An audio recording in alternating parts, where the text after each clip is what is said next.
This goes back really to the early Cold War, to the 1950s, and a series of moves by presidents, starting with Harry Truman and kind of culminating in Richard Nixon, to get disaster acts, disaster and emergency preparedness actions through the federal government so that governors can request that the president take charge, declare a natural disaster, and then therefore authorize federal action on these issues. Things that are too big for any one state. So say a hurricane that hits 5 states, right? No one state can handle that. You need the federal government there. As you move through this history, as you move to the present and think about federal power, the key here is to understand FEMA, the Federal Emergency Management Agency, and their role in this. They took on different powers starting in the 70s into the 1980s and in the Carter administration to bring together sort of a whole of government approach to helping deal with natural disasters and other kinds of disasters as well. So what you're seeing in the current moment is once you have the Biden administration declare a natural disaster, governors can request federal aid and help.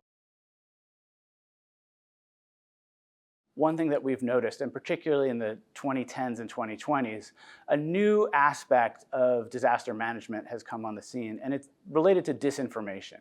On the ground in a lot of places now, you're hearing stories of things like FEMA bulldozing sites or money being appropriated for immigrants or for foreign policy.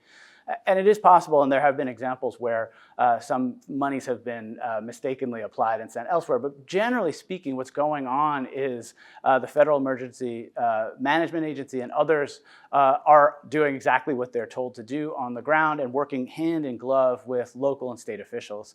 So this disinformation that's come up, largely political in nature, has really done a disservice to responses. It's meant that local sheriff's office, local hospitals have to set up their own sites, for instance, to explain to people that in fact the government, federal, state, and local are involved, are invested, aren't, say, poisoning water or bulldozing sites or stealing land or misappropriating money necessarily.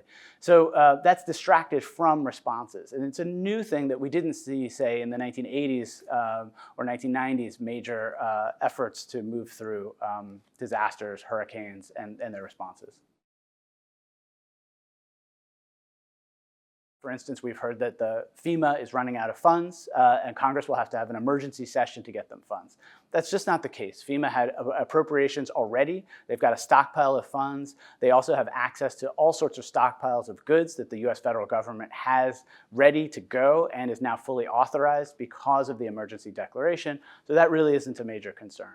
Similarly, local and state officials are all reporting that the Biden administration is in touch with them, that FEMA is on the ground. Obviously, they'd like to see more happen and move more rapidly, but it is not as if the federal government isn't closely communicating with local and state governments. That's another piece of misinformation we've been hearing much more often in recent years, and there really is no truth to that.